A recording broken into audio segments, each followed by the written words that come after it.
أعوذ بالله من الشيطان الرجيم بسم الله الرحمن الرحيم انفروا خفافا وثقالا وجاهدوا بأموالكم وأنفسكم في سبيل الله মহান আল্লাহ রব্বুল আলামিন পবিত্র কোরআনে হাকিমের মধ্যে সূরা তাওবার 41 নম্বর আয়াতে ইরশাদ করেন যে ইনফিরু খিফাফা ওয়া সিকালা, তোমরা তোমাদের ঘর থেকে বের হয়ে পড়ো, তোমাদের সাথে হালকা অস্ত্র থাক অথবা ভারী অস্ত্র থাক, তোমার টাকা পয়সা কম থাক অথবা তোমার টাকা পয়সা বেশি থাক, তোমার কাছে সামান বেশি থাক বা সামান কম থাক, যা আছে তা নিয়ে তোমরা বেরিয়ে পড়ো আল্লাহর দিন আল্লাহর দুনিয়ায় কায়েমের জন্য। ফি সাবিলিল্লাহি ওয়াজাহিদু বিআমওয়ালিকুম, তোমরা জিহাদে নেমে পড়ো। ফি বিআমওয়ালিকুম, তোমাদের মাল দ্বারা, ওয়া আনফুসিকুম, তোমাদের জান দ্বারা, ফি সাবিলিল্লাহি, আল্লাহর রাস্তায়। হে মুমিনগণ, তোমরা আল্লাহর রাস্তায় জিহাদে বের হয়ে পড়ো, তোমাদের সাথে সামান বা প্রয়োজনীয় জিনিসপত্র হালকা থাক অথবা ভারী থাক, যাই থাক না কেন, তোমরা আল্লাহর রাস্তায় জিহাদে বের হয়ে পড়ো। এই কাজটি হচ্ছে তোমাদের জন্য সবচেয়ে বড় মানের কাজ। এই কাজটি হচ্ছে সবচেয়ে আল্লাহ তাআলাকে সন্তুষ্টির কাজ। আল্লাহ তাআলা অন্যত্র ইন্নাল্লাহ ইউহিব্বুল্লাযিনা ইউকাতিলুনা ফি সাবিলিহি সাফফান কান্নাহুম বুনিয়ানুম মারসুস। আল্লাহ তাআলা অন্য এক আয়াতের মধ্যে বলেন যে আল্লাহ তাআলা ওই কাজটিকে বেশি মহব্বত করেন, আল্লাহ তাআলা ওই ব্যক্তিকে বেশি মহব্বত করেন যে ব্যক্তি সারিবদ্ধভাবে সীসাডালা প্রাচীরের মতো আল্লাহর দিন আল্লাহর জমিনে কায়েমের জন্য দাঁড়িয়ে যায়। এই কাজটি হচ্ছে আল্লাহর কাছে সবচেয়ে প্রিয় এবং সবচেয়ে মহব্বত। অতএব আমার বন্ধুরা, বাংলার জমিনে আল্লাহর দিন আল্লাহর জমিনে কিন্তু কায়েম নাই। আল্লাহর কোরআন দিয়ে সমাজে বিচার আচার হয় না। আল্লাহ রাসূল সাল্লাল্লাহু আলাইহি সাল্লামের সুন্নাত তরিকা মতো সমাজের ভিতরে বিচার আচার হয় না। সমাজের কোনো কার্যক্রম কোরআন দিয়ে হয় না। যেই সমাজের ভিতরে আল্লাহর কোরআনের আইন চালু নাই, কোরআন দিয়ে বিচার আচার হয় না, সেই সমাজের প্রত্যেকটি মুসলমানের জন্য আল্লাহর দিন আল্লাহর জমিনে কায়েমের চেষ্টা করা ফরজ। এটার থেকে বাঁচার বা কৈফিয়ত দেওয়ার কোনো জবাব থাকবে না। অতএব আমার বন্ধুগণ, আপনারা যে যেখানে থাকুন না কেন, আল্লাহর দিন আল্লাহর জমিন কায়েম হবে। আল্লাহওয়ালা লোকদের হাতে আমাদের সমাজের প্রত্যেকটি দায়িত্ব আমরা দেব। আল্লাহওয়ালা লোকের হাতে, আল্লাহর ভীতি যার মধ্যে আছে এমন লোকদের হাতে আমরা প্রত্যেকটি দায়িত্বে আমরা আমাদের আল্লাহওয়ালা লোকদের হাতে আমরা দিতে চাই। যার জন্য এই কাজটি শুধু মুখে বললে চলবে না। এই কাজটি করতে হলে আমাদের অবশ্যই মাঠে ময়দানে নেমে যেতে হবে। আল্লাহর হুকুম মতো দেশ পরিচালনার জন্য একজন সৎ এবং নেককার লোকের হাতে ক্ষমতা দেওয়ার জন্য। বাতিলদের হাতে এখনও ক্ষমতা আছে। যারা বাতিল, যাদের মধ্যে আল্লাহর কোরআনের জ্ঞান নেই, যাদের মধ্যে আল্লাহর রাসূল সাল্লাল্লাহু আলাইহি সাল্লামের আদর্শ নেই, এই ধরনের লোকগুলো সমাজের ভিতরে এখনও বিভিন্ন জায়গায় বিচরণ করতেছে এবং সমাজের প্রত্যেকটি কাজ তারা করতেছে এবং তাদের যে আগে জুলুম অত্যাচার করতো তার থেকে সেই জুলুম অত্যাচারের বেশি মাত্রায় বাংলাদেশে এখন হচ্ছে কিছু লোক দ্বারা। অতএব আমাদের চিনে রাখতে হবে যে কোন লোকগুলো এখন বিভিন্ন ধরনের অকারেন্স ঘটিয়ে সমাজের মানুষগুলোকে জিম্মি করার জন্য চেষ্টা করছে। এই লোকগুলোকে বেছে বেছে এদের থেকে ক্ষমতা সরিয়ে দিয়ে আল্লাহওয়ালা ও দিনদার হক্কানি লোকের হাতে ক্ষমতা দিতে হবে। এই ক্ষমতা দেওয়াটা তো সহজ বিষয় না। এই ক্ষমতাটা দিতে হলে সেখানে চেষ্টার প্রয়োজন আসে। চেষ্টা করতে হবে বুদ্ধি দিয়ে, চেষ্টা করতে হবে আপনার আমার টাকা পয়সা দিয়ে, চেষ্টা করতে হবে ইশারা ইঙ্গিত দিয়ে, চেষ্টা করতে হবে শরীরের শক্তি দিয়ে। এই চেষ্টাকে আরবি ভাষায় বলা হয় জিহাদ।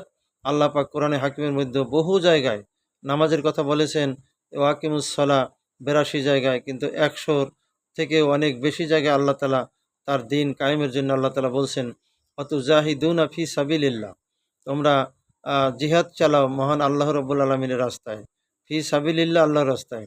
বে আমওয়ালিকুম, তোমাদের মাল দ্বারা, ও আনফুসিকুম, তোমাদের জান দ্বারা। তোমাদের জান এবং মাল দ্বারা আল্লাহর রাস্তায় জিহাদ করো, বাতিলদেরকে সমাজ থেকে উৎখাত করো, আল্লাহওয়ালা নেককার লোকদের হাতে ক্ষমতা দিয়ে দাও। এই কাজটা করার জন্য আল্লাহ তাআলা বলছেন এই কাজটা আমাদের প্রত্যেক মুসলমানের জন্য ফরজ। আমি শুধু এই কাজটি করব কেমনে তাও আল্লাহ তাআলা জানিয়েছেন। কি জানিয়েছেন? বি আমওয়ালিকুম ওয়া আনফুসিকুম। এই জিহাদ করতে হলে তোমাদের নিজের পকেট থেকে টাকা পয়সা খরচ করতে হবে এবং তোমাদের জীবনের জানের কুরবানি দিতে হবে। তোমাদের জীবনের যত ঝুঁকি থাক না কেন, আল্লাহর দিন আল্লাহর জমিনে কায়েমের জন্য যখনই মাঠে ময়দানে নেমে যাবে বাতিলরা তোমাকে যে কোনো সময় অ্যাটাক করতে পারে, তোমাকে মেরে ফেলতে পারে, তোমাকে শহীদ করতে পারে, সেই ভয় ভীতিগুলোকে ভুলে গিয়ে জান এবং মাল নিয়ে সামনের দিকে এগিয়ে যেতে হবে আল্লাহর দিন কায়েমের জন্য। এই কাজটুকু কিন্তু সুন্নত, নফল নয়। এই কাজটুকু কিন্তু আল্লাহ তাআলা ফরজ করেছেন। নামাজ রোজা যেমনইভাবে ফরজ, আল্লাহ তাআলা তার থেকে বেশি গুরুত্বপূর্ণ ফরজ হলো আল্লাহর দিন আল্লাহর জমিনে কায়েম করা। তার কারণ হলো, আল্লাহর দিন যদি জমিনে কায়েম হয়ে যায়, তাহলে আমাদের বাংলাদেশের যেমন হাজার হাজার বক্তারা আল্লাহর দিনের দিকে ওয়াজের মাধ্যমে ডাকছেন, তোমরা দিনের দিকে আসো। তাবলিগ জামাতের ভাইয়েরা মাসের পর মাস চিল্লা দিয়ে তারা মানুষকে দিনের পথে নেওয়ার জন্য তারা আহ্বান জানাচ্ছে। এমনি করে অগণিত পীর মাশায়েখগণ আল্লাহর দিনের জন্য মানুষকে আহ্বান করছে। কিন্তু সকল কার্যক্রমগুলি করার পরেও সংখ্যায় খুব কম মাত্রার লোকই হেদায়েত প্রাপ্ত হচ্ছে। আর যদি আল্লাহর দিন যদি কায়েম হয়ে যায়, ওই বড় স্যারে যদি আমাদের আল্লাহওয়ালা লোক, খোদা ভীরু লোককে যদি আমরা ওখানে বসাতে পারি, বড় চেয়ার বলতে আমি প্রধানমন্ত্রীর চেয়ারের কথা বলছি, সেই চেয়ারটিতে যদি আল্লাহওয়ালা লোকের হাতে ক্ষমতা চলে যায়, তাহলে সংসদে বসে আল্লাহওয়ালা লোকগুলো ওখানে বসে আইন পাশ করবে। এখন থেকে আর চুরি চলবে না। যেই মানুষগুলো কোটি কোটি টাকা চুরি করেছিল, এই সমাজের মানুষের 18 কোটি জনগণের টাকা, রিলিফ এর টাকা চুরি করত, তারা বয়স্ক ভাতা চুরি করত, বিধবা ভাতা চুরি করত, রাস্তার মাটি চুরি করত। এমনইভাবে হাজার হাজার পদের অজুহাত দিয়ে তারা এই বাংলাদেশের কোটি কোটি হাজার হাজার কোটি টাকা তারা আত্মসাৎ করে। এই সমস্ত লোকগুলোই হচ্ছে সবচেয়ে বড় চোর। ওই সংসদে বসে যদি এই আইনটি পাশ করা হয় যে এখন থেকে যারা এই ধরনের চুরিধারির মধ্যে লিপ্ত থাকবে তাদেরকে হাত কেটে দেওয়া হবে, তাহলে বাংলাদেশের একজন দুইজন এমপি মন্ত্রীর যদি হাত কাটা হয়, একজন দুইজন বড় ব্যবসায়ীদের হাত যদি কেটে দেওয়া হয়, তাহলে সারা বাংলাদেশের সমস্ত মানুষগুলো এই ভয়ে তারা চুরি বন্ধ করে দিবে। আপনার আমার ওয়াজ করে চুরি বন্ধ করার প্রয়োজন হবে না। শুধু যদি ওখান থেকে আইন পাশ করে দেওয়া হয়, তাহলে এই সমাজের চুরিধারিগুলো বন্ধ হয়ে যাবে। জিনা ব্যভিচারের যদি আইন করা হয়, যে কোনো ব্যক্তি যদি জিনা করে, তাহলে তাকে 100 জুতা বা 100 দৌড়া মেরে বিচার করা হবে। মানুষের চোখের সামনে, লোকালয়ের সামনে মানুষ দুই একজন জিনাখোরকে যদি বিচার করা হয়, জুতা মারা হয়, তাহলে সমস্ত জিনাখোররা এই ভয়ে, এই এই আযাবের ভয়ে, শাস্তির ভয়ে তারা জিনা থেকে বেঁচে থাকবে। এমনইভাবে বেপরদা মা বোন যারা রাস্তাঘাটে চলে, তাদের যদি পর্দার কথা বলা হয়, আর যদি ওখান থেকে আইন পাশ করে দেওয়া হয় এখন থেকে কেউ বেপরদায় চলতে পারবে না, বেপরদায় চললে তার 5,000 টাকা জরিমানা দিতে হবে। এরকমভাবে পর্দাহীন কোনো মহিলাকে যদি 2-4টা মহিলাকে বাংলাদেশে যদি জরিমানায় আওতায় নিয়ে আসা হয়, তাহলে দেখবেন কোনো মহিলা মা বোনেই বেপরদা অবস্থায় রাস্তাঘাটে হাঁটাচলা করবে না। এমনই করে আল্লাহর দেয়া যতগুলি হুকুম হাকাম আছে, এই হুকুম হাকামগুলো ওখান থেকে যদি পাশ করে দেওয়া হয়, অর্থাৎ সংসদ থেকে যদি আইন করে দেওয়া হয়, তাহলে সেই কথা মতো মানুষের এই আইন মেনে নেওয়া খুবই জরুরি হবে এবং তারা খুবই বাধ্য হবে মেনে নিতে। একজন বেনামাজি সমাজে থাকবে না। প্রত্যেক মানুষকে 5 ওয়াক্ত নামাজ, আল্লাহর দেয়া হুকুম পালন করতে হবে। কোনো বেনামাজি বিনা কারণে যদি নামাজ তরক করে, তাহলে এক ওয়াক্ত নামাজের জন্য 500 থেকে 1000 টাকা যদি জরিমানা ধার্য করা হয়, অথবা 2 দিন বা 3 দিনের জেল ধার্য করা হয়, একজন মানুষও বেনামাজি থাকবে না। 5 ওয়াক্ত নামাজই কিন্তু প্রত্যেক মানুষ ওখানে করবে। খাদ্যের বিনিময়ে আমাদের টাকা পয়সা আসে সরকার থেকে। যদি ইবাদতের বিনিময়ে এরকম কিছু টাকা পয়সা দেওয়া হয়, কিছু অর্থ দিয়ে সাহায্য করা হয় গরিবকে, তাহলে একজন গরিব অসহায়ও কিন্তু নামাজ তরক করবে না।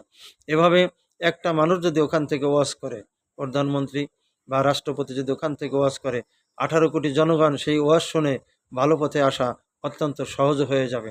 আর যেভাবে এখন এলোপাথারিভাবে আমাদের দেশ চলছে, এভাবে হাজার হাজার বছর পর্যন্ত রাষ্ট্র চললেও এদেশের মানুষ দিনের কিন্তু কোনো বুঝ পাবে না।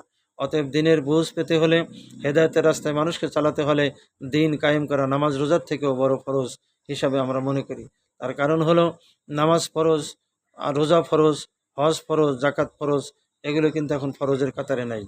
এগুলি এখন নফলের পর্যায়ে চলে গেছে।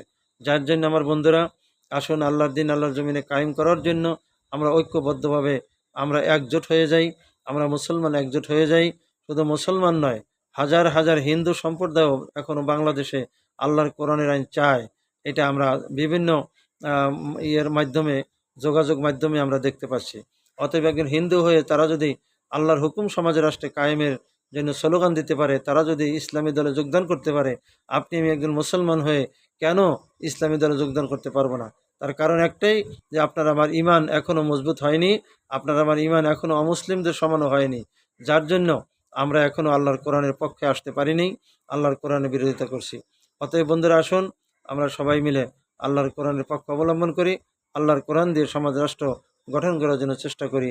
আল্লাহ যেন আমাদের তৌফিক দান করে, বলুন আমিন।